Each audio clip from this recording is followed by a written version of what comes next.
नमस्कार मित्रों, एक बार फिर से आप सभी का स्वागत है आपके अपने YouTube channel student classes Prayagraj में। आज हम आपके बीच कंप्लीट हिंदी की क्लास लेकर के आए हुए हैं और इस हिंदी की क्लास में अब तक हम लोग 14 क्लास और 5 टेस्ट आपको दे चुके हैं और अब तक की सभी क्लास में आपको वीडियो पर आधारित आपको प्रैक्टिस क्लास भी दी जा चुकी है। तो आइए जल्दी से हम आप समझ लेते हैं कि अभी तक आपको कौन कौन सी क्लास आपको जा चुकी है। तो सबसे पहले आपको जो क्लास गई थी वो वर्णमाला पे गई थी, जिसमें हमने आपको स्वर और व्यंजन के बारे में डिटेल से जानकारी दी थी। फिर आपको हमने बताया था कि उपसर्ग क्या होते हैं, तद्भव और तत्सम के बारे में बताया था। फिर रचना के आधार पर शब्द के प्रकार, जिसमें आपको हमने बताया था कि रूढ़ शब्द क्या होते हैं, यौगिक शब्द क्या होते हैं, योगरूढ़ शब्द क्या होते हैं, और इसके अतिरिक्त आपको उपसर्ग, प्रत्यय, संधि और समास पर आपको क्लासें जा चुकी हैं और आपको कुल मिलाकर के 5 टेस्ट आपको दिया जा चुका है। तो आज की क्लास जो है वह रूपांतर के आधार पर शब्द के प्रकार, जिसमें हम विकारी शब्द और अविकारी शब्द की चर्चा करेंगे। लेकिन जो आज की क्लास का मुख्य क्लास है वो उसमें आपको हम संज्ञा और संज्ञा के भेद के बारे में आपको स्पष्ट रूप से जानकारी देंगे। तो चलिए सबसे पहले हम आप समझ लेते हैं कि रूपांतर के आधार पर शब्द के कितने प्रकार हैं। तो जैसा कि आप सभी जानते होंगे कि रूपांतर के आधार पर शब्द के 2 प्रकार होते हैं और वह 2 प्रकार हैं आपके क्या। पहला है आपका विकारी शब्द और दूसरा जो शब्द होता है वह अविकारी शब्द होता है। तो चलिए सबसे पहले हम आप जान लेते हैं कि ये विकारी शब्द होता क्या है। तो विकारी शब्द वे शब्द होते हैं जो लिंग, वचन, काल या कारक के अनुसार बदल जाते हैं, उसे हम विकारी शब्द कहते हैं। और आपको यह भी बात याद रखनी है कि जो विकारी शब्द हैं उनकी संख्या जो है वो कुल 4 होती है। और ये विकारी शब्द हैं क्या, तो आप समझ सकते हैं कि जो 4 ये विकारी शब्द हैं उसमें से आपका संज्ञा है, सर्वनाम है, क्रिया है और विशेषण है। तो आपके परीक्षाओं में प्रश्न बनते हैं कि संज्ञा विकारी शब्द कितने प्रकार के होते हैं और इनमें कौन कौन से शब्द विकारी शब्द हैं। तो चलिए जल्दी से आप लोग इसको नोट भी कर लीजिएगा कि विकारी शब्द हैं क्या। और विकारी शब्द में से मान लीजिए हमने आपके सामने एक शब्द रखा लड़का, और लड़का का लड़के बन जाएगा। तो लड़का एक वचन का है और लड़के जो है वो बहुवचन का है। लड़का से अगर हम लड़की बनाते हैं तो ये लिंग परिवर्तन हो जाएगा। तो आपको यही ध्यान रखना है कि संज्ञा, सर्वनाम, क्रिया और विशेषण ये जो शब्द होते हैं वह उसमें परिवर्तन जो है वो लिंग, वचन, काल और कारक के अनुसार इसमें परिवर्तन होता है। तो चलिए अब हम देखते हैं कि अविकारी शब्द क्या होते हैं। तो सबसे दूसरी हेडिंग जो इसकी दी गई है कि अविकारी शब्द क्या होते हैं। तो आपको याद रखना है कि अविकारी शब्द, जैसा कि आपको स्क्रीन बोर्ड पे दिख रहा होगा, कि अविकारी शब्द वे शब्द होते हैं जो लिंग, वचन, काल और कारक के आधार पर जिसमें कोई बदलाव नहीं होता है, उसे हम क्या कहते हैं, अविकारी शब्द कहते हैं। और इसका एक और नाम अव्यय भी है। तो आपको ये भी याद रखना है कि अविकारी शब्द की संख्या कितनी होती है। तो आपको याद रखना है कि अविकारी शब्द भी 4 प्रकार के होते हैं और वो 4 हैं क्या। एक है आपका क्रिया विशेषण, दूसरा है आपका संबंध बोधक, तीसरा है आपका समुच्चय बोधक और है चौथा आपका विस्मयादि बोधक है। तो जल्दी से आपको यह बात समझ लेनी है कि विकारी शब्द क्या होते हैं और अविकारी शब्द क्या होता है। जैसा कि हमने स्क्रीन बोर्ड पर आपको लिख करके बता दिया है, बोल भी दिया है कि विकारी क्या होते हैं, अविकारी क्या होते हैं। लेकिन इसको जानने से पूर्व हम आप ये भी जान लेते हैं कि इस जो विकारी और अविकारी शब्द पे आपके प्रश्न कैसे बनते हैं। तो प्रतियोगी परीक्षाओं में आपके जो प्रश्न बनते हैं उसमें से आपसे प्रश्न बन सकता है कि विकारी शब्द कितने प्रकार के होते हैं, या निम्न में कौन सा शब्द विकारी शब्द है, या कौन सा शब्द विकारी शब्द नहीं है, या निम्न में कौन सा शब्द ऐसा है जो कि अविकारी शब्द है, या पूछ सकता है कि कौन सा शब्द ऐसा है जो कि अविकारी शब्द है नहीं है। इसके अतिरिक्त आपसे पूछ सकता है कि शब्द भेद के कितने प्रकार होते हैं। तो अब आप समझ सकते हैं कि इन टॉपिकों से आपके जो प्रश्न बन सकते हैं। तो चलिए सबसे पहले हम आप जानते हैं कि जो इस आज के टॉपिक का जो मुख्य विषय है, जो अविकारी शब्द, विकारी शब्द का जो पहला टॉपिक है वो संज्ञा। आज हम इसी पर चर्चा करने वाले हैं। जैसा कि आप सभी को पता ही है कि आपका चैनल स्टूडेंट क्लासेस प्रयागराज आपको कंप्लीट प्रतियोगी परीक्षा की तैयारी करा रहा है, और न सिर्फ हिंदी बल्कि आपको मैथमेटिक्स, रीजनिंग, जीएस, इंग्लिश की आपको क्लासें एक के बाद एक दी जा रही हैं, और प्रत्येक क्लास के बाद आपको टॉपिक वाइज प्रैक्टिस कराई जा रही है। और टॉपिक वाइज प्रैक्टिस के लिए या टॉपिक वाइज नोट्स के लिए या वीडियो बेस्ड क्वेश्चन को आपको सॉल्व करने के लिए आपको अपने चैनल स्टूडेंट क्लासेस प्रयागराज में जाने के लिए हमारी वेबसाइट जो कि www.studentclassesprayagraz के नाम से है, जिस पे गूगल पे जा कर के आप सर्च कर सकते हैं, जिसमें आपको कंप्लीट पूरी तैयारी की योजना, जो भी वैकेंसी नहीं आती है उसके बारे में आपको पूरा डिटेल जानकारी मिल जाएगी। और इसके अतिरिक्त आपको प्रत्येक विषय के जो आपके वीडियो हैं, वीडियो के बाद आपको वहाँ पर जा कर के आपको प्रैक्टिस क्लास भी मिल जाएगी। तो जल्दी से आप लोग को ये बात याद रखनी है कि गूगल पे जा कर के आपको सर्च करना है, और यह जानकारी आपको अपने और भी मित्रों को शेयर करना है, जिससे कि आप जैसे और भी लोग इसका फ़ायदा उठा सकें। और आप समझ सकते हैं कि किसी भी परीक्षा में प्रैक्टिस का कितना महत्व है। जब तक आप क्वेश्चन को नहीं लगाएंगे, कितना भी आप पढ़ लीजिए, आप सफल नहीं हो पाएंगे। और आप देखेंगे कि जो भी हमारी प्रैक्टिस क्लासें गई हैं उसमें आपको एक एक क्वेश्चन, जो भी आपको टॉपिक पढ़ाया जा रहा है उस पर आपको क्वेश्चन मिल रहा है, और आप अपने स्कोर को जान सकते हैं पूरे सवाल को हल करके कि कितना हम जो भी हम पढ़े हैं उसमें से हम कितना कर पा रहे हैं, या हमने जो गलतियाँ की थी वो उसको आप सुधार सकते हैं। इसके अलावा पीछे जा कर के आप फिर से वीडियो को देख सकते हैं। तो जो लोग इस क्लास में अभी नए हों उन्हें बेसिक शुरुआत से आपको क्लास देखनी है, और जो वर्णमाला की क्लास गई है वहाँ से आपको टॉपिक वाइज एक एक क्लास को देखते जाना है, और उस पर आधारित जो आपको प्रैक्टिस क्वेश्चन दिए हैं उसको भी आपको सॉल्व करते जाना है। तो चलिए शुरू करते हैं। हम आप लोग जो है आज की जो टॉपिक, जो संज्ञा है, ये बहुत ही महत्वपूर्ण टॉपिक है, और किसी भी प्रतियोगी परीक्षा में ऐसा हो ही नहीं सकता कि इस टॉपिक से आपको प्रश्न न बने। तो आप समझ सकते हैं कि ये टॉपिक आपके लिए कितना इंपॉर्टेंट है। तो चलिए अब हम शुरू करते हैं संज्ञा के बारे में। तो जैसा कि आपको स्क्रीन बोर्ड पे दिख रहा होगा, इस संज्ञा जो है वो, जिसको अंग्रेजी में हम आप नाउन कहते हैं, को किसी व्यक्ति, वस्तु या स्थान के नाम को हम संज्ञा कहते हैं। किसी व्यक्ति हो, वस्तु हो, स्थान हो या भाव हो। अब आप समझ सकते हैं कि इस ब्रह्मांड में चाहे जो भी वस्तु हो, चाहे वह मूर्त अवस्था में हो, चाहे अमूर्त अवस्था में हो, चाहे वह हमें दिखती हो, चाहे न दिखती हो, वो सारी चीज़ें आपको संज्ञा है। तो आपको यह भी ध्यान रखना है कि मूर्त वस्तुएं और अमूर्त वस्तुएं। चलिए कुछ हम उदाहरण देख लेते हैं। जैसे व्यक्तियों के नाम, जैसा कि आप स्क्रीन बोर्ड पे आपको दिख रहा होगा कि व्यक्तियों के नाम जैसे सचिन है, राहुल है, सीता है, गीता है, इस प्रकार से किसी भी व्यक्ति, चाहे वो पुरुष हो, महिला हो, किसी का भी नाम हो, वह आपका संज्ञा के अंतर्गत आएगा। इसके अतिरिक्त आपका वस्तुओं के नाम की बात हो, जैसे अलमारी है, साइकिल है, या कोई भी वस्तु आप ले सकते हैं, मोबाइल है, ये सारी चीज़ें जो है वो आपकी क्या होंगी, वस्तुओं के नाम। ये भी आपके संज्ञा के उदाहरण हैं। अब आप देख सकते हैं कि स्थान के नाम, जैसे मान लीजिए हम आप सैदाबाद में रहते हैं, या इलाहाबाद, प्रयागराज, कानपुर, बनारस, वाराणसी, माने कोई भी स्थान जिसको जो भी हो वो भी आपका संज्ञा ही होगा। और अब भाववाचक संज्ञा, जिसमें कि आपको समझ सकते हैं कि भाव क्या है, जैसे मान लीजिए प्रेम, घृणा, गुण, कृपा, मित्रता, शत्रुता, ये सब चीज़ें दिखती नहीं हैं, ये अमूर्त वस्तुएं हैं, लेकिन फिर भी ये संज्ञा है। तो अब आप समझ सकते हैं कि किसी व्यक्ति, वस्तु, स्थान या भाव के नाम को हम संज्ञा कहते हैं। और इस ब्रह्मांड में जो भी वस्तुएं हैं, चाहे वो सजीव हो, निर्जीव हो, हमें मूर्त अवस्था में दिखती हो या न दिखती हो, सभी आपकी संज्ञा ही हैं। तो हमें उम्मीद है कि अब आप लोग संज्ञा के बारे में जान चुके हैं कि संज्ञा होती क्या है, और कुछ उदाहरण के माध्यम से हमने आपको समझा भी दिया है।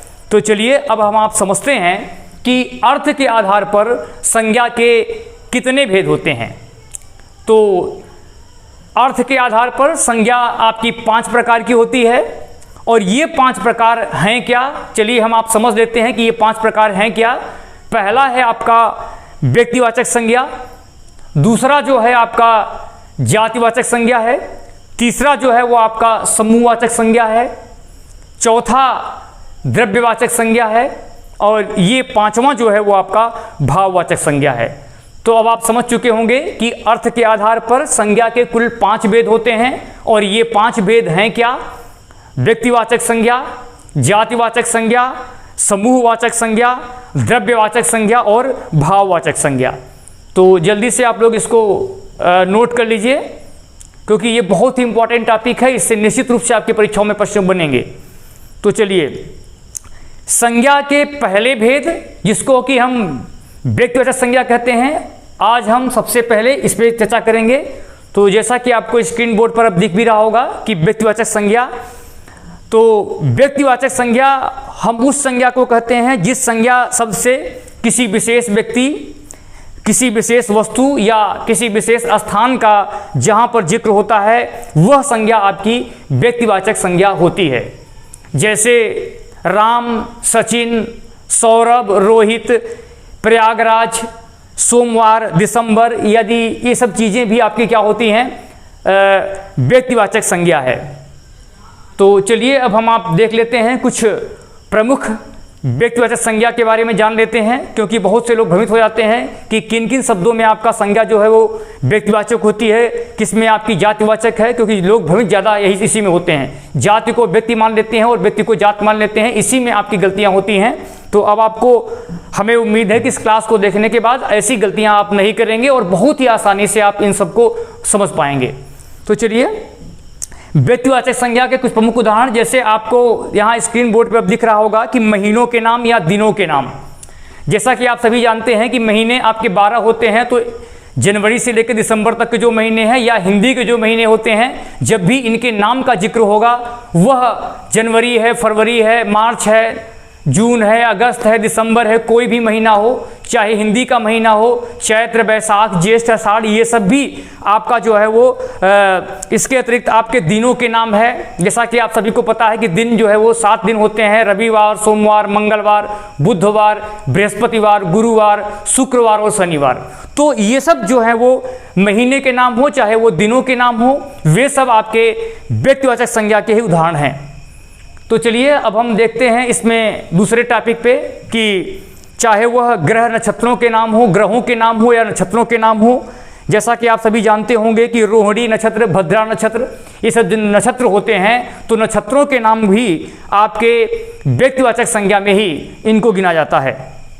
तो चलिए अगले टॉपिक पे हम आप देखते हैं कि देश के नाम हो, चाहे गांव के नाम हो, नगर का नाम हो, किसी महादेश का नाम हो, जैसे मान लीजिए इलाहाबाद है, प्रयागराज है, कानपुर है, श्रीलंका है, एशिया है, माने चाहे देश की बात हो, चाहे गांव की बात हो, छोटा नगर हो, बड़ा नगर हो, महानगर हो, या विश्व के किसी देश की बात हो या महाद्वीप की बात हो, इन सभी के नाम भी आपके व्यक्तिवाचक संज्ञा में ही गिने जाते हैं। तो चलिए अब हम आगे बढ़ते हैं और देखते हैं कि व्यक्तियों के नाम, जैसा कि हमने आपको पहले ही बताया था, व्यक्तियों के नाम में राम, सीता, श्याम, मोहन, कोई भी नाम हो सकता है। इनकी गणना हम व्यक्तिवाचक संज्ञा में करते हैं क्योंकि वह व्यक्तिगत किसी व्यक्ति का नाम होता है। इसके अतिरिक्त आपके नदियों के नाम हो, झीलों के नाम हो, समुद्रों के नाम हो, महासागरों के नाम, जैसे मान लीजिए गंगा है, यमुना है या गोदावरी है। इसके अतिरिक्त आपका झील हो गया, मान लीजिए कि झीलें, कोई भी झील का नाम हो। इसके अतिरिक्त आपका हिमालय पर्वत है, पहाड़ों के नाम भी आपको इसी में गिनती होगी। इसके अतिरिक्त आपका समुद्रों के नाम, जैसे महासागर है, प्रशांत महासागर, हिंद महासागर, इन सब की गणना भी आपका व्यक्तिवाचक संज्ञा में ही होगा। इसके अतिरिक्त चलिए हम देख लेते हैं कि पुस्तकों के नाम, पत्र पत्रिकाओं के नाम, जैसे मान लीजिए पुस्तकों में आपका रामचरितमानस है, भगवत गीता है, या इन सब पुस्तकों के नाम भी आपके व्यक्तिवाचक संज्ञा में ही गिने जाएंगे। या आप समझ सकते हैं कि पत्रिकाओं के नाम, पत्र पत्रिकाओं के नाम दैनिक जागरण है, अमर उजाला है, या जो भी पत्र पत्रिकाएं आपकी निकलती हैं वह भी आपके व्यक्तिवाचक संज्ञा में ही गिने जाते हैं। इसके अतिरिक्त त्योहारों या ऐतिहासिक घटनाओं के नाम, जैसे मान लीजिए कि त्यौहार आपका हो गया, ईद हो गया, होली हो गया, दीपावली हो गया, तो ये सब त्योहारों के जो नाम है, या इसके अतिरिक्त आप समझ सकते हैं कि घटनाओं, जैसे मानिए ऐतिहासिक घटनाएं घटी हैं, जैसे गांधी जयंती या 15 अगस्त 26 जनवरी जो भी स्वतंत्रता दिवस है, इनकी गणना भी हम आप व्यक्तिवाचक संज्ञा में ही करेंगे। इसके अतिरिक्त आपको सड़कों के नाम, जैसे ग्रैंड ट्रंक रोड या महात्मा गांधी मार्ग, या इसके अतिरिक्त आपका दुकानों में नाम लिखा रहता है, ये ब्रांड का नाम है इसका। प्रकाशकों के नाम, जैसे चित्रा पब्लिकेशन या कोई भी इस सब की प्रकाशन का नाम भी आपका लिखा होता है। तो अब आप समझ चुके होंगे कि व्यक्तिवाचक संज्ञा, जैसा कि हमने आपको बताया कि अर्थ के आधार पर संज्ञा के 5 भेद होते हैं, और इन 5 भेदों में हमने अभी आपको व्यक्तिवाचक संज्ञा के बारे में डिटेल से बताया।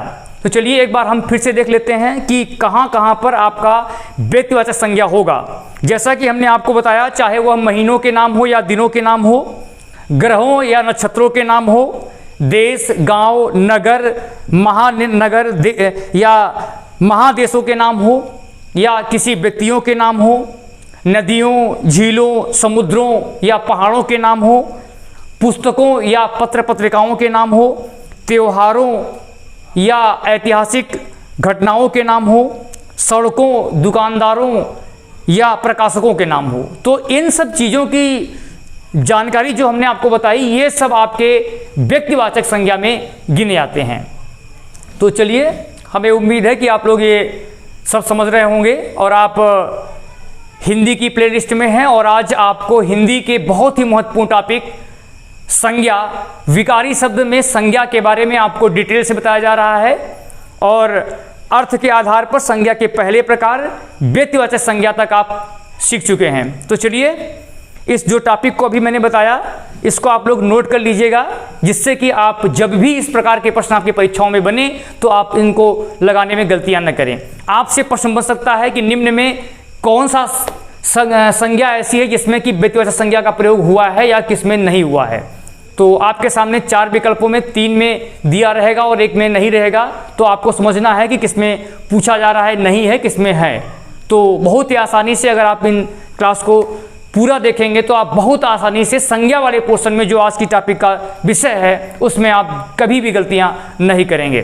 तो चलिए, अब हम आप बढ़ते हैं अर्थ के आधार पर संज्ञा के दूसरे प्रकार, और ये जो प्रकार है उसका नाम है आपका जातिवाचक संज्ञा। और तो चलिए देख लीजिए, स्क्रीन बोर्ड पर आपको ये दिख रहा होगा कि जातिवाचक संज्ञा कहते किसे हैं। वह संज्ञा शब्द जिसमें किसी वस्तु या प्राणी की संपूर्ण जाति का ज्ञान हो, उसे हम जातिवाचक संज्ञा कहते हैं। अब आपको यही ध्यान देना है, इसके पहले जो था व्यक्तिवाचक में विशेष व्यक्ति, विशेष वस्तु, विशेष स्थान का जिक्र होता था, लेकिन जातिवाचक संज्ञा में किसी विशेष व्यक्ति वस्तु का ज्ञान न होकर के उसमें उसके संपूर्ण जाति क्या संपूर्ण वर्ग का ज्ञान होता है, उसे हम जातिवाचक संज्ञा कहते हैं। जैसे मैंने कहा मनुष्य, अब आप सोचिए कि मनुष्य कहने से किसी एक विशेष व्यक्ति का ज्ञान नहीं हुआ, बल्कि मनुष्य जाति का पूरे का ज्ञान हो रहा है, समूह का ज्ञान हो रहा है। या गाय मैंने कहा तो गाय वर्ग के जितने भी गायें थी उन सब का जिक्र हो गया। या मैंने कहा नदी, तो नदी जो शब्द है वह ये तो व्यक्तिगत बताया नहीं गया कि कौन सी नदी। अगर मैं इसी में नदी में गंगा नदी कह दूं तो आप समझेंगे कि गंगा जो है वह व्यक्तिवाचक है, लेकिन नदी जो है वह जातिवाचक संज्ञा के रूप में गिना जाएगा। पहाड़ के अगर मैं नाम दे दूं तो वह जो है वो गिना जाएगा आपका व्यक्तिवाचक में, लेकिन केवल मैं पहाड़ कहता हूं तो उसकी गणना आपकी जातिवाचक में होगी। इसके अतिरिक्त पशुओं के नाम, इसके अतिरिक्त आपका फलों के नाम भी आपके जातिवाचक संज्ञा में ही गिने जाते हैं। तो चलिए जल्दी से हम आप देख लेते हैं कि कौन कौन से चीज़ें ऐसी हैं जिनकी गणना हम जातिवाचक संज्ञा के रूप में करेंगे। तो हमें उम्मीद है कि इस क्लास को देखने के बाद आपके अंदर जो भ्रम अभी तक रहा होगा कि कौन सी वस्तु जातिवाचक है, कौन सी व्यक्तिवाचक है, क्योंकि सबसे अधिक भ्रम लोगों को जो होता है वह जातिवाचक और व्यक्तिवाचक में ही होता है। तो जल्दी से आपको जो भी पॉइंट मैं बता रहा हूं, जो भी आपको स्क्रीन बोर्ड पे दिख रहा है, इसको आपको नोट भी कर लेना है। वैसे हमारी वेबसाइट जो www.studentclassesprayagraj.com पे जा करके आपको टॉपिक वाइज नोट्स भी मिल जाएंगे, लेकिन आपको क्लास में देखकर अपने से खुद से नोट्स भी बना लेना है, क्योंकि खुद से लिखा हुआ ज़्यादा आपके लिए महत्वपूर्ण होगा, और जब भी आपको मौका मिलेगा आप तुरंत आप देख करके एग्जाम में जा सकते हैं। तो चलिए, जातिवाचक संज्ञा कहाँ कहाँ होती है जल्दी से हम आप लोग ये जान लेते हैं। तो इसमें नंबर 1 पे आपका दिया गया है, देख लीजिए कि संबंधियों के नाम या रिश्तेदारों के नाम। जैसे मान लीजिए जो भी रिश्ते हमारे हैं, जैसे एक दादा है, बाबा है, नाना है, चाचा है, भाई है, बहन है, जो भी रिश्ते होते हैं उन्हें हम संबंधियों के संबंध के द्वारा जुड़े होते हैं, और यह जो होते हैं वह जातिवाचक संज्ञा में इनकी गिनती होती है। अब आइए हम देखते हैं कि व्यावसायिक पदों के नाम। जैसे मान लीजिए कि कोई डॉक्टर है, इंजीनियर है, कोई लेखक का कार्य कर रहा है, कोई दर्जी है, कोई मोर्ची है, कोई डीएम है, जिलाधिकारी है, कोई राज्यपाल है, कोई मंत्री है। तो ये सब जो जितने भी पद के नाम हैं वह भी आपके जातिवाचक संज्ञा में ही गिने जाते हैं। इसके अतिरिक्त आपका विभिन्न सामग्रियों के नाम, जैसे आपका सामग्रियों में जैसे मेज हो गया, कुर्सी हो गया, अलमारी हो गया, ये सब जो वस्तुएं हैं इनकी गणना भी आपको जातिवाचक संज्ञा में ही मिलेगी। इसके अतिरिक्त आपका फलों के नाम है, सब्जियों के नाम, जैसे फलों के नाम में हो गया आम हो गया, संतरा हो गया, अमरूद हो गया। इसके अतिरिक्त सब्जियों के नाम जैसे अदरक हो गया, टमाटर हो गया, भिंडी हो गया, कद्दू हो गया। इन सब की जो गणना होती है, फलों और सब्जियों की गणना जो होती है वह जातिवाचक संज्ञा के रूप में गिनी जाती है। इसके अतिरिक्त आपका पशुओं के नाम, पक्षियों के नाम या कीट पतंगों के नाम, जैसे गाय है, घोड़ा है, शेर है, तोता है, कबूतर है, ये पक्षी हैं। तो पशु और पक्षियों के नाम की गणना जो भी होती है वह भी जातिवाचक संज्ञा के रूप में ही गिनी जाती है। इसके अतिरिक्त छोटे जीव जैसे कीट पतंगे हैं, तितली है, खटमल है, ये सब भी आपके जातिवाचक संज्ञा में ही गिने जाते हैं। इसके अतिरिक्त आपका पहनने या ओढ़ने वाली वस्तुएं, जैसा कि आपको स्क्रीन बोर्ड पे दिख रहा होगा कि पहनने और ओढ़ने या बिछाने वाली वस्तुएं, जैसे कि पैंट शर्ट ये पहनने की वस्तु है, साड़ी कुर्ता या चद्दर या गद्दा, ये सब जो चीज़ें हैं वो आपके पहनने ओढ़ने और बिछाने के काम में आती हैं, और इनकी गणना भी हम आप जातिवाचक संज्ञा के रूप में करते हैं। इसके अतिरिक्त आप समझ सकते हैं कि सवारियों के नाम, जैसे सवारियों में जैसे आपकी हो गई बस हो गया या ट्रक हो गया, कार हो गया, जीप हो गया, ट्रैक्टर हो गया, मोटरसाइकिल हो गया, जहाज हो गया, या इन सभी की गणना जिसके माध्यम से हम एक स्थान से दूसरे स्थान तक की यात्रा को तय करते हैं, उन सवारियों के नाम को भी हम आप जातिवाचक संज्ञा में ही गिना करते हैं। इसके अतिरिक्त आपका जैसे अन्न हो गया, गेहूँ, चावल, धान या और भी कोई भी अन्न हो। इसके अतिरिक्त आपका मसाले हैं, जैसे काली मिर्च हो गया, तेज पत्ता हो गया मसालों में। इसके अतिरिक्त आपका मिठाई, जैसे जलेबी है या रसगुल्ला है, ये सब जो वस्तुएं हैं वो भी आपके जातिवाचक संज्ञा में ही गिनी जाती हैं। इसके अतिरिक्त अब आप देख सकते हैं इसे सिद्धांतों के नाम, जैसे छायावाद हो गया, नाजीवाद हो गया, फांसीवाद हो गया, ये सब जो सिद्धांत हैं वह भी आपके जातिवाचक संज्ञा में ही गिने जाते हैं। तो चलिए एक बार हम फिर से देख लेते हैं कि जातिवाचक संज्ञा का प्रयोग हम कहाँ कहाँ करते हैं। तो आपको याद रखना है कि संबंधियों के नाम, इसके अतिरिक्त आपके व्यावसायिक पदों के नाम, विभिन्न सामग्रियों के नाम, फलों सब्जियों फूलों के नाम, पशुओं पक्षियों या कीट पतंगों के नाम, पहनने ओढ़ने या बिछाने वाली वस्तुओं के नाम। इसके अतिरिक्त आपका सवारियों के नाम, जिसके माध्यम से हम एक स्थान से दूसरे स्थान तक की दूरी को तय करते हैं। इसके अतिरिक्त आपका अन्न है या मसाले हैं या मिठाइयों के नाम और सिद्धांतों के नाम। तो इतनी चीज़ें आपको याद रखनी है कि इनकी गणना हम आप जातिवाचक संज्ञा के रूप में करते हैं। तो इसको एक बार आप लोग नोट कर लीजिएगा या तो स्क्रीनशॉट ले लीजिएगा, जिससे कि आप जब भी इस प्रकार के प्रश्न आपकी परीक्षा में आए तो आप बहुत ही आसानी से इस प्रकार के प्रश्नों में गलतियां ना करें और तुरंत ही आप इसका उत्तर दे लें। और ये जो मैंने आपको अभी बताया, ये सब अगर चीज़ें आपको याद रहेंगी, बहुत अच्छी तरह से आप इन प्रश्नों का जवाब दे पाएंगे। तो चलिए हम आप आगे बढ़ते हैं, और ये हिंदी की जो आपको प्लेलिस्ट चल रही है उसमें आज का क्लास जो आपको दिया जा रहा है वो संज्ञा पे चर्चा हो रही है, विकारी शब्द पर। और अभी हम आपको व्यक्तिवाचक संज्ञा और जातिवाचक संज्ञा के बारे में डिटेल से बता चुके हैं, और अब हम आपको बताने जा रहे हैं कि समूहवाचक संज्ञा किसे कहते हैं। जैसा कि आपको स्क्रीन बोर्ड पे अब दिख रहा होगा कि समूहवाचक संज्ञा के बारे में मैं बता रहा हूं कि वह संज्ञा जिसमें पदार्थों के समूह का ज्ञान हो। अब आपको यही ध्यान देना है कि पदार्थ के समूह का जिसमें ज्ञान होता है उसे हम समूहवाचक संज्ञा कहते हैं। वे शब्द जो किसी एक शब्द का बोध न करा करके बल्कि किसी ग्रुप का या किसी समूह का ज्ञान कराते हैं। जैसे आपका हो गया आर्मी हो गया, झुंड हो गया, या आपका सभा हो गया। इन सब जगहों पे माने जहाँ पर इकट्ठा माने समूह का ज्ञान होता है उसे हम समूहवाचक संज्ञा कहते हैं। चलिए अब हम आप देखते हैं कि ये विकारी शब्द जो संज्ञा था, संज्ञा के जो अर्थ के आधार पर इनके जो 5 भेद होते थे, उन 5 भेदों में इस चौथे प्रकार पर हम आप चर्चा कर रहे हैं, और ये द्रव्यवाचक संज्ञा। तो आपको याद रखना है कि वह संज्ञा शब्द जिसमें किसी द्रव्य या धातु का ज्ञान हो उसे हम द्रव्यवाचक संज्ञा के रूप में जानेंगे, और जिससे कोई अन्य वस्तु बनाई जा सकती हो। जैसे मान लीजिए द्रव हो गया, चांदी हो गया, सोना हो गया, या लोहा हो गया, दूध हो गया, ये सब वस्तुएं जो है वो आपकी द्रव्यवाचक संज्ञा के अंतर्गत आएंगी। तो आपको ये भी ध्यान रखना है कि द्रव्यवाचक और समूहवाचक और द्रव्यवाचक ये सब जातिवाचक संज्ञा के ही पार्ट हैं, क्योंकि आप देखेंगे कि जातिवाचक में समूहवाचक और द्रव्यवाचक दोनों आ जाता है, समूहवाचक के ही रूप हैं। तो आप समझ सकते हैं जो आपको 5 दिख रहा है वो अर्थ के आधार पर 5 भेद होते हैं, लेकिन अगर व्युत्पत्ति के आधार पर आपसे पूछा जाए तो आप देखेंगे कि इनके कुल मिलाकर के 5 नहीं बल्कि 3 भेद होते हैं। तो वह है क्या? समूहवाचक, द्रव्यवाचक और जातिवाचक।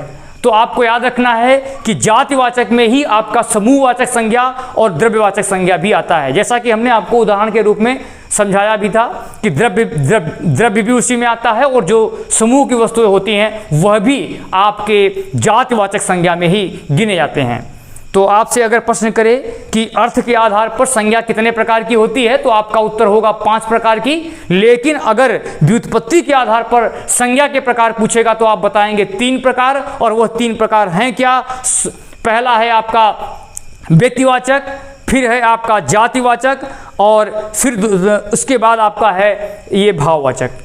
तो थोड़ी सी सावधानी आपको बरतनी है। आपसे किस प्रकार का और कैसा प्रश्न पूछा जाता है तो आपको थोड़ा सा इस पर भी ध्यान देना पड़ेगा। तो चलिए अब हम आप इस संज्ञा के 5वें प्रकार भाववाचक संज्ञा पर हम आप चर्चा करने जा रहे हैं। और भाववाचक संज्ञा किसी व्यक्ति या पदार्थ के गुण, भाव या दशा का जिसमें बोध होता है उसे हम भाववाचक संज्ञा कहते हैं। और आपको ध्यान रखना है कि भाववाचक संज्ञा अमूर्त वस्तु होती है, अर्थात ये हमको दिखाई नहीं देती है, न तो इसे हम छू सकते हैं और न ही देख सकते हैं, जो दिखाई नहीं देती हैं। जैसे भाव हो गया, जैसे मित्रता का भाव, शत्रुता का भाव, ये दिखता नहीं है। इसके अतिरिक्त आपका गुण हो गया, किसी की क्वालिटी कोई गुण है, चतुरता है, सुंदरता है या कृपणता है। इसके अतिरिक्त दशा या अवस्था का जिसमें ज्ञान होता हो, जैसे युवावस्था, वृद्धावस्था, ये सब भी आपके भाववाचक के रूप हैं। इसके अतिरिक्त माप है, जैसे मान लीजिए ऊंचाई है, गहराई है। इसके अतिरिक्त आपका क्रिया हो गया, जैसे कि दौड़ना, पढ़ना, दौड़ाई, पढ़ाई, लिखाई, ये सब भी आपके भाववाचक के ही रूप हैं। इसके अतिरिक्त आपका जैसे स्वाद हो गया, जैसे कड़वाहट हो गया, गर्माहट हो गया, मीठापन हो गया, ये सब भी आपके भाववाचक संज्ञा में ही गिने जाते हैं। तो सबसे पहले आज जो हमने आपको बताया कि विकारी शब्द होते क्या हैं। विकारी शब्द के जैसा कि हमने बताया कि रूपांतर के आधार पर शब्द के 2 प्रकार होते हैं, और 2 प्रकार हैं क्या? एक है आपका विकारी शब्द और एक है आपका अविकारी शब्द। विकारी शब्द आपके 4 प्रकार के होते हैं और अविकारी शब्द भी आपके 4 प्रकार होते हैं। और आज हमने आपसे संज्ञा के बारे में आपसे मैं चर्चा कर रहा हूं, और अभी तक आप लोग संज्ञा की परिभाषा जान चुके हैं, संज्ञा के कुल कितने भेद होते हैं अर्थ के आधार पर और रूपांतर के आधार पर कितने भेद होते हैं, और किस प्रकार से हम आप व्यक्तिवाचक और जातिवाचक संज्ञा या समूहवाचक, द्रव्यवाचक और भाववाचक संज्ञा को हम किस प्रकार से पहचानेंगे, इसके बारे में हमने आपको डिटेल से बता दिया। तो तब तक जो लोग हमारे चैनल में नए हों वो लोग आप अपने चैनल स्टूडेंट क्लासेस प्रयागराज को सब्सक्राइब कर लीजिएगा और बेल आइकन को ऑल पर रखिएगा, और ज़्यादा से ज़्यादा लोगों तक इस बात को शेयर करिए क्लास को, जिससे कि और भी आप जैसे लोग भी इसका फ़ायदा उठा सकें। जैसा कि आप सभी को कंप्लीट प्रतियोगी परीक्षा की तैयारी कराई जा रही है और प्रत्येक क्लास के बाद आपको प्रैक्टिस दिया जा रहा है। तो चलिए अब हम जान लेते हैं कि भाववाचक संज्ञा का हम आप निर्माण कैसे करते हैं। तो चलिए, जैसा कि हमने आप लोगों को प्रत्यय वाली क्लास में बताया था कि प्रत्यय होते क्या हैं, कि शब्द के लास्ट में जुड़ते हैं, तो आपको देखना है जिन शब्दों के अंत में अ हो, त्व हो, पन हो, ता हो, य हो, आस हो, आव हो, ई हो या हट हो, ऐसे प्रत्यय जिन शब्दों के लास्ट में जुड़ते हैं वे शब्द जो है वे भाववाचक संज्ञा बन जाते हैं। जैसे मित्र में अगर मैं ता जोड़ देता हूं तो मित्रता बन जाएगा, और ये मित्रता जो शब्द है वह आपका भाववाचक संज्ञा है। इसके अतिरिक्त आपका शब्द हो गया कटुता, कटु में ता प्रत्यय लगने पर आपका शब्द जो बनेगा वो कटुता बनेगा, और यह भी आपका एक भाववाचक संज्ञा है। इसके अतिरिक्त आपका हो गया मनुष्यता, मनुष्य से मनुष्यता बना हुआ है। जब मनुष्य की मैं बात करूंगा तो मनुष्य जो है वो आपका जातिवाचक संज्ञा में आएगा, जातिवाचक संज्ञा में आएगा, लेकिन अगर मैं मनुष्यता की बात करूंगा तो वह भाववाचक संज्ञा बनेगा। तो आप समझ सकते हैं किस प्रकार से हम जातिवाचक का परिवर्तन भाववाचक में करेंगे, कौन सा प्रत्यय लगाने पर आपका बनता है। तो आपको थोड़ा ध्यान रखना है। जैसे अपना से अपनापन बन गया, अपना जो शब्द है वह आपका सर्वनाम है, लेकिन जब अपना में पन जोड़ दिया गया, पन प्रत्यय जुड़ गया तो वह आपका भाववाचक संज्ञा बन जाएगा। इसके अतिरिक्त आपका निज से निजता बना हुआ है। इसके अतिरिक्त आपका मिठास, मीठा से मिठाई बना है। गहरा से आपका गहराई बना है। इसके अतिरिक्त आपका सर्दी है, कड़वाहट है, ये सभी शब्द समीप शब्द है। सजाना है, स्वयंवर है, ये सब शब्द जो हैं वो आपके भाववाचक हैं। तो आपको थोड़ी सावधानी बरतनी है और आपको यह बात याद रखनी है कि किस प्रकार से हम भाववाचक संज्ञा का निर्माण करते हैं, कौन कौन से प्रत्यय ऐसे हैं जिनको जोड़ देने से वह संज्ञा जो है वो भाववाचक संज्ञा के रूप में बदल जाती है। तो चलिए कुछ और बातें हम आप जान लेते हैं कि संज्ञा के भेद के बारे में, कि किस प्रकार से हम आप परिवर्तन करते हैं। कभी तो हमको देखने में लगता है कि ये जो संज्ञा है वो व्यक्तिवाचक की है, लेकिन वास्तव में वह जातिवाचक की हो जाती है। जैसे कहा जाता है कि कालिदास भारत के शेक्सपियर थे, तो कालिदास की तुलना जो है भारत के शेक्सपियर से की गई है, अर्थात उनको व्यक्तिवाचक न मान करके हम जातिवाचक कहते हैं, क्योंकि कालिदास जो व्यक्ति थे, एक व्यक्ति थे, उनको जो है वो पूरा समूह बना दिया गया, इसलिए इनका नाम जो है वो जातिवाचक के रूप में गिना जाता है। तो आपको इस डाउट को दूर कर लेना है कि देखने में जो चीज़ें कभी कभी हमको लगती हैं कि ये व्यक्तिवाचक हैं, लेकिन वास्तव में वो जातिवाचक में गिनी जाती हैं। इसके अतिरिक्त जैसे कि टेम्स इंग्लैंड की गंगा है, तो गंगा, अगर मैं केवल गंगा नदी की बात करूंगा तो वह शब्द जो आपका हुआ व्यक्तिवाचक होगा, लेकिन यहाँ पर इस पूरे सेंटेंस में इस गंगा का प्रयोग जो है वो व्यक्तिवाचक नहीं बल्कि जातिवाचक के रूप में होगा। इसी तरह आपके जातिवाचक संज्ञा कभी कभी आपका व्यक्तिवाचक बन जाता है। देखने में तो आपको लगेगा वो कोई जातिवाचक है, लेकिन वो व्यक्तिवाचक हो जाए। जैसे मान लीजिए गोस्वामी तुलसीदास, अगर गोस्वामी तुलसीदास, गोस्वामी एक किसी विशेष जाति का गोस्वामी जो है वो जातिवाचक संज्ञा है, लेकिन जब मैं गोस्वामी कहता हूं तो मेरा ध्यान गोस्वामी तुलसीदास पे जाता है, और तुलसीदास एक व्यक्ति का नाम है, केवल एक व्यक्ति हैं। अब आप देखेंगे कि जातिवाचक न होकर के ये जो है वो व्यक्तिवाचक हो जाएंगे। इसके अतिरिक्त नेहरू हो गया, शुक्ल हो गया, गांधी हो गया, द्विवेदी हो गया, पंत हो गया, या देश रत्न हो गया, इन सब नामों को अगर मैं देखूं तो यह जातिवाचक में होते हैं, लेकिन फिर भी इनका संबंध अब आप देखेंगे कि किसी एक व्यक्ति के नाम के साथ जुड़ के होता है, इसलिए ये जो है वो जातिवाचक नहीं बल्कि व्यक्तिवाचक होते हैं। तो आपको थोड़ा सा इस डाउट को भी दूर कर लेना है कि जो आपके मन अंदर भ्रम होता है कि जो व्यक्तिवाचक है वो जातिवाचक कैसे हो जाता है, जातिवाचक जो होता है वो व्यक्तिवाचक कैसे बन जाता है। तो चलिए, आज की जो क्लास आपको दी गई, इसमें हमने आप लोगों को संज्ञा के बारे में, जिसमें कि विकारी शब्द का पहला प्रकार था, इसके बारे में हमने आपको डिटेल से बताया और ये भी समझाया कि व्युत्पत्ति के आधार पर कितने प्रकार के होते हैं, अर्थ के आधार पर कितने प्रकार के होते हैं। इसके अतिरिक्त आपको ये भी बताया गया कि कौन कौन से शब्द ऐसे होते हैं जिनकी गणना हम आपको व्यक्तिवाचक में करेंगे, कौन कौन से होते हैं जिनकी गणना हम जातिवाचक के रूप में करेंगे। इसके अतिरिक्त हमने आपको बताया कि भाववाचक संज्ञा का निर्माण कैसे करते हैं, कौन सा प्रत्यय लगा करके हम भाववाचक को भाववाचक बनाते हैं। इसके अतिरिक्त आपको शब्द संज्ञा भेद में जो परिवर्तन होते हैं, देखने में आपको लगता है जातिवाचक लेकिन वास्तव में व्यक्तिवाचक होता है, या व्यक्तिवाचक कैसे जातिवाचक हो जाता है, इन सब बातों पर हमने आज आपसे चर्चा की।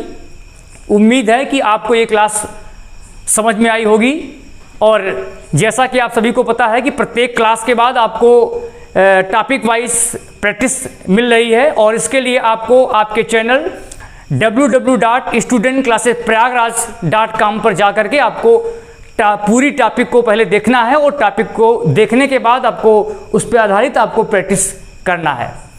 तो चलिए, आज की क्लास को हम आप यही समाप्त करते हैं।